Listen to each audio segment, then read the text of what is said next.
संजीव ग्वालियर की एक marketing company में मैनेजर की नौकरी करता था। एक बार काम करते करते उसे काफी देर हो गई। काम खत्म करके घर जाने के वास्ते वो ऑटो का इंतजार करने लगा। रात काफी हो चुकी थी। लगभग हर जगह लोग घरों की बत्तियां बुझाकर सो गए थे। संजीव ने सोचा कि ऑफिस के बिल्डिंग के सामने अकेले खड़े रहने से अच्छा होगा कि वो पैदल ऑटो स्टैंड तक चला जाए। वो पैदल ऑटो स्टैंड की तरफ चलने लगा। अंधेरी रात थी। दूर दूर तक सड़क पे कोई दिखाई नहीं दे रहा था। वो सड़क पूरी तरह से सुनसान थी। अभी संजीव कुछ दूर ही चला होगा कि उसे महसूस हुआ कि उसके कदमों के साथ साथ किसी दूसरे के कदमों की आवाज आ रही थी। उसने इधर उधर नजर दौड़ाई तो वहां पर कोई भी नहीं था। उसे लगा कि शायद उसे वहम हुआ है और वो आगे बढ़ गया, पर फिर से उसे वही दूसरा कदम सुनाई दिया।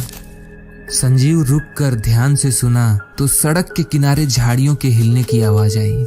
संजीव डर के मानो जम सा गया। अभी वो कुछ समझ पाता कि तभी उसे झाड़ियों में से दो चमकती हुई आंखें दिखाई दी जो उसी की तरफ देख रही थी।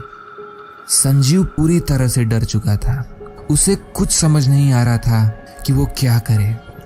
वो चमकती आंखें धीरे धीरे संजीव की तरफ बढ़ ही रही थीं कि अचानक एक ऑटो संजीव के सामने आकर रुका। अरे भैया कहाँ जाओगे? भैया मोती झील चलोगे क्या? अरे बैठ जाओ भैया, हम भी वहीं जा रहे हैं। संजीव ऑटो में बैठकर अपने घर की तरफ निकल पड़ा।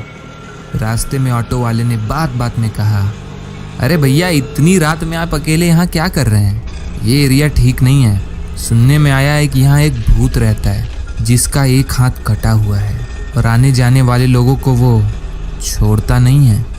संजीव ऑटो वाले की बात सुन रहा था और हंसते हुए कहा, अरे भैया आप भी क्या मजाक कर रहे हो? ये भूत वूत कुछ नहीं होता, सब मनगढ़ंत कहानियां हैं और क्या। भाई साहब आप ठहरे पढ़े लिखे लोग, नहीं समझोगे। शुक्र मनाओ कि मैं आ गया, वरना एक बार तुम्हारा उससे पाला पड़ा ना तो फिर बात करने लायक नहीं रहोगे। भैया तुम रास्ते पे ध्यान दो, ऑटो चलाओ, मुंह नहीं। तब से बकवास किए जा रहे हो। संजीव दिन भर के थके होने के नाते थोड़ा चिढ़ा हुआ था। ऑटो वाला उस सुनसान रास्ते पर ऑटो चलाता रहा, लेकिन कुछ देर बाद अचानक ऑटो रुक गई। संजीव ने कहा, भैया ये ऑटो क्यों रोक दी? ऑटो वाले ने कुछ नहीं कहा। ऑटो उस सुनसान रास्ते के एकदम बीचों बीच खड़ी थी। आसपास इंसान तो दूर, कोई परिंदा भी नजर नहीं आ रहा था। मैं पूछ रहा हूं ऑटो क्यों रोक दिया? साहब पैसे। अरे यार तो ये पहुंचाने के बाद मांगना था ना, ऐसे बीच रास्ते में ऑटो खड़ा करके कौन पैसे मांगता है? संजीव ने पैसे बढ़ाते हुए ऑटो वाले से कहा। जैसे ही ऑटो वाले ने पैसे लेने के लिए हाथ बढ़ाया, उसका ओढ़ा हुआ शॉल नीचे गिर गया।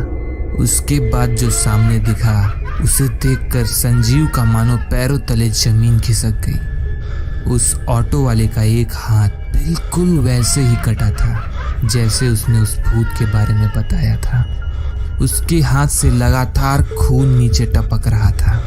संजीव ये देखकर बिल्कुल डर गया और ऑटो से निकलकर उस सुनसान रास्ते पर भागने लगा। भागते भागते थोड़ी दूर पर उसे एक छोटा सा चाय का दुकान दिखा। दौड़ता हुआ वो काफी दूर आ चुका था और थक भी गया था। संजीव हांफते हुए दुकान के बेंच पे बैठा। अरे भाई साहब क्या हो गया? आप तो ऐसे डर रहे हो जैसे कि आपने कोई भूत देख लिया हो। वो ऑटो वाला। अरे कौन ऑटो वाला? वो ऑटो वाले ने कहा कि यहाँ एक भूत है जिसका हाथ कटा है। मैंने देखा तो उसका हाथ कटा था। क्या भाई साहब आप भी मस्खरों के इलाके में किसी के मस्खरी के शिकार हो गए? ये भूत वूत जैसा कुछ नहीं होता है, सब मन की फितूर है।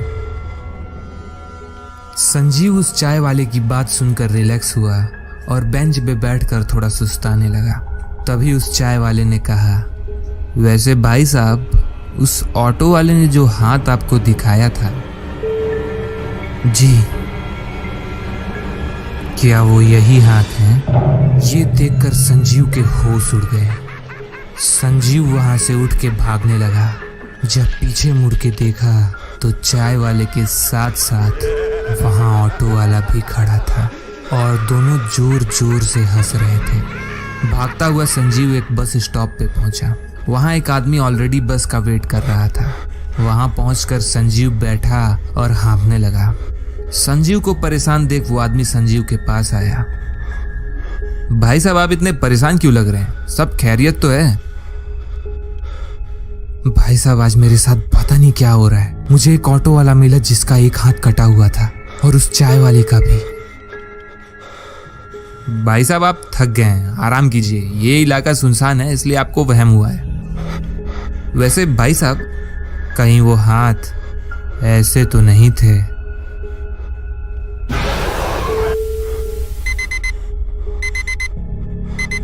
अलार्म की आवाज सुन संजीव की नींद खुली। उठकर उसने देखा तो वो अपने कमरे में आराम से सो रहा था।